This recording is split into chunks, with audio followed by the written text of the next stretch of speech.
Matt's talking station, where I observe and comment on Iefke's fabulous work. We're about to oil the skylight now. Iefke's spent many hours sanding. I've been hanging around and walking the dog, all that good sort of stuff, and doing a lot of research on oil and varnish.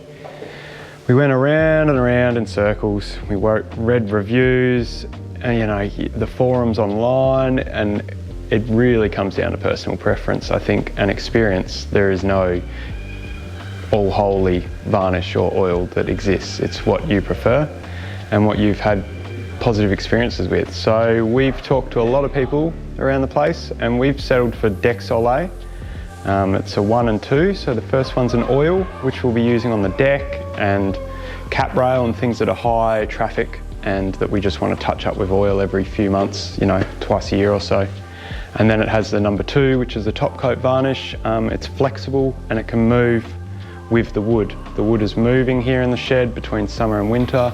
And we want something that sort of goes with that and can move nicely without cracking. We've heard, other varnishes can peel and fall off. The Tonkin we liked, but we weren't really sold with.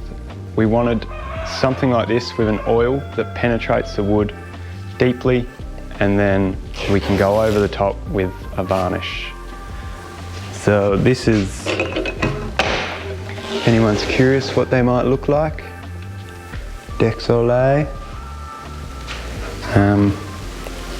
going to give it a crack, right? Just got to try. So the oil, you work with numerous coats you build up. You wait 15 minutes to half an hour between coat to let it soak in to the wood and lay it on, keep it wet until it's finally absorbed, and then you wipe it off with a rag once you're done. Then you have to wait 2 days, I think, before you can start varnishing with the D2, the second component varnish. So yeah, we'll just have a long wait between coats, but the important thing is that Iefke's sanded it and cleaned it up, and it's ready to get oiled, which will just slow the movement and make the skylight happy again and look good, hopefully. So it's battle stations.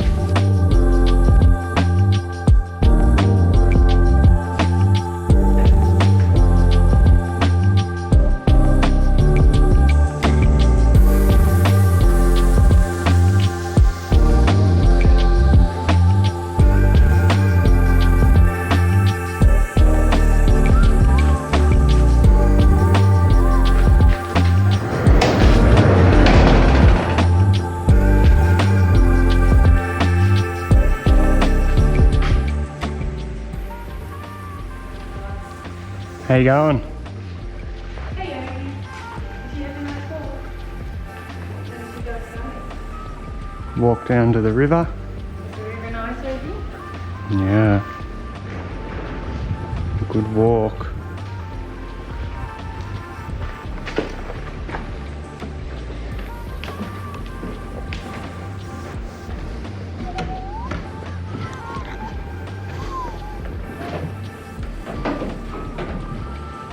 What are you doing? Well, I think it's good that we haven't filmed this far because it would have involved a bit of swearing, I think. Yeah. Painting the fore peak again after the possums had a bit of fun peeing everywhere. So we cleaned that up, sanded everything again, and now it looks shiny. That's good. Getting the paint on. Making it look pretty. It looks much better down there. It is a lot more inviting. Also because we want to do the Rove de beam shelf next week. It was just a bit of a depressing place to be. Yeah. So now it's all clean again, repainted. We've had a talk with the possums. Hopefully they won't come back. Let's hope so.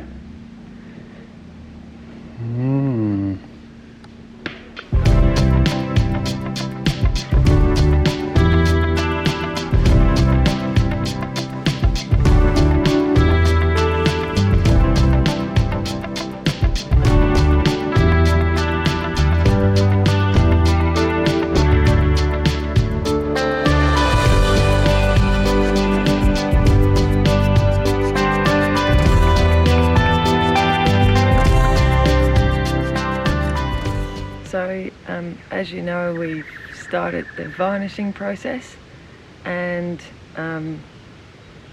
because it's super dusty in our boat shed, we decided to try and turn our shed at home into a little varnish room.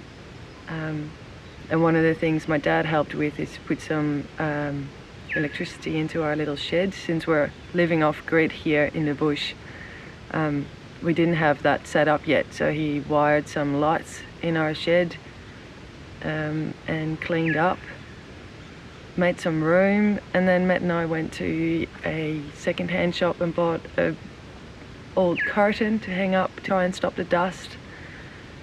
And I'm about ready to apply the first coat of varnish on top of the oil.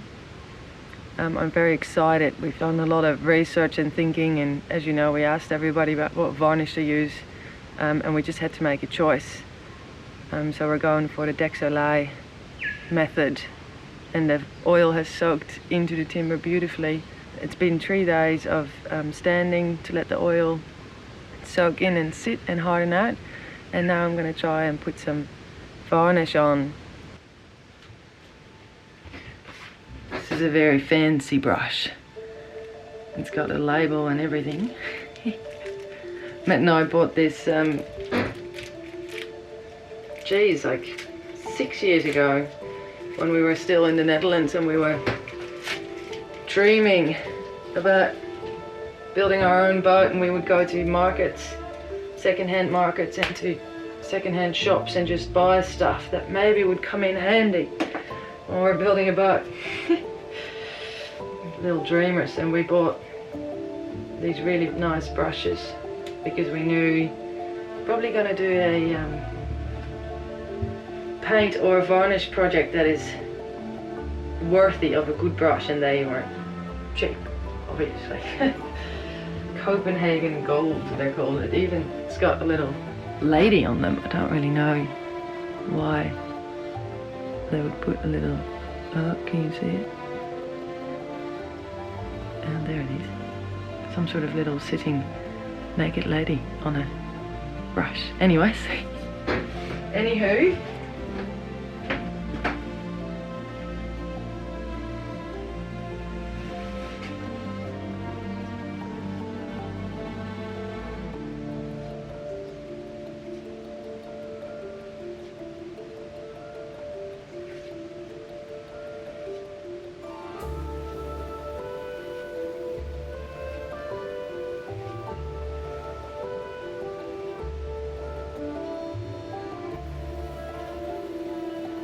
interesting to note that the varnish is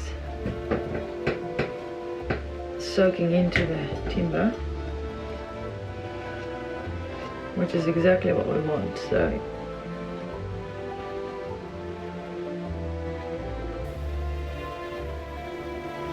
we're hoping that the oil makes the timber stable, or more stable, because it's lovely timber anyways. Makes the timber stable, and then the varnish seals it.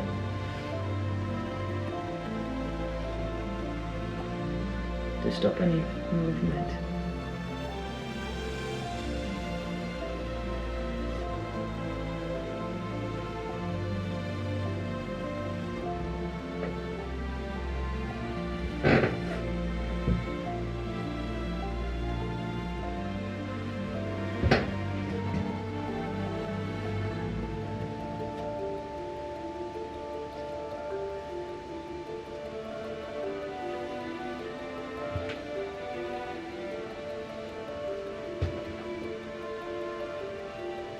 Definitely soaking into the end grain, which is good.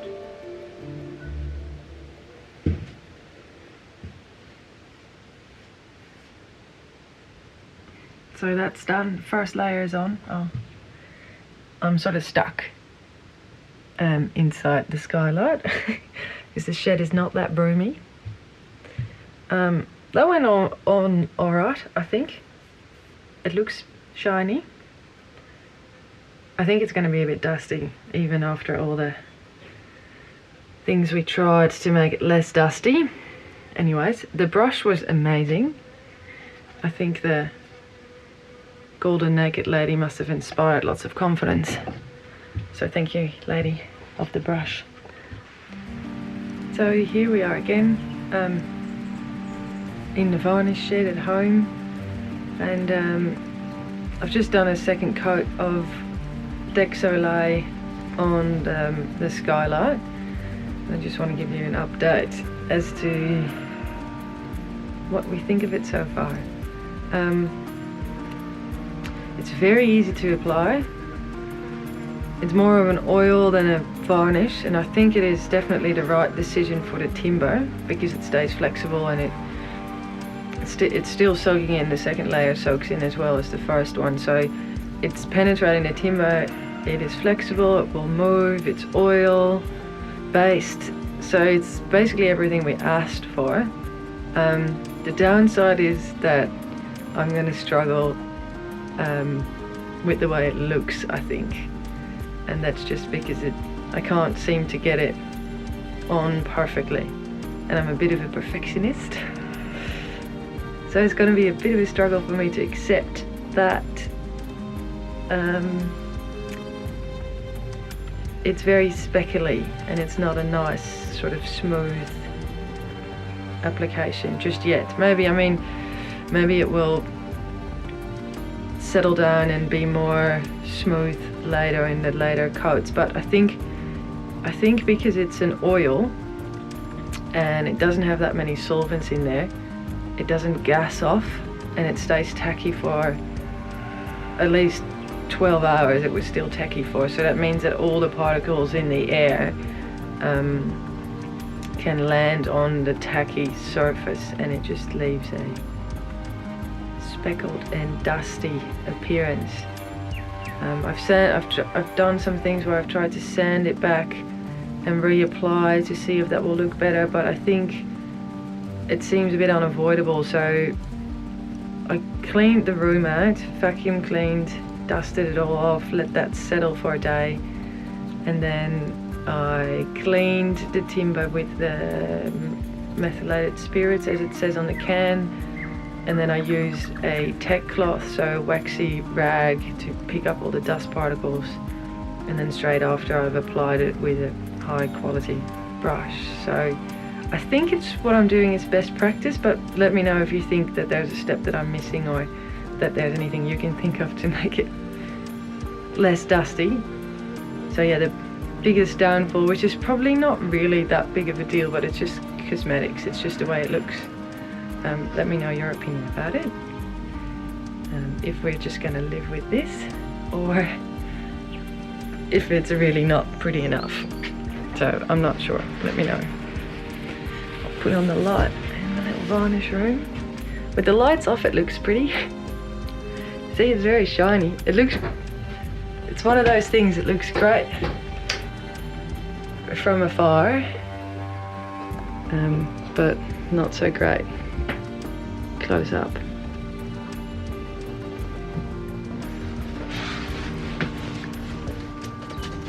At least I've got some friends.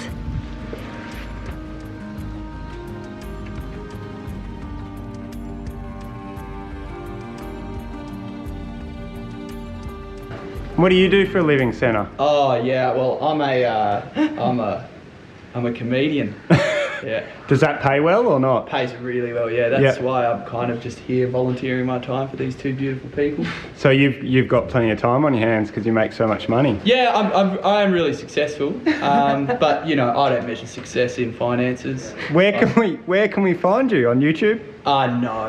It's very much a word of mouth kind of comedy guy. Oh yeah, yeah, right. I kind of find myself on people's home videos, you know. Spontaneity. Yeah. You know, I keep it fresh. Good man. Yeah. Well, I might eat some food, but you guys, you can't stop, you know. No, not at all. No. You should probably keep going till it gets dark. For the boat to float, somebody's got to whack some nails in.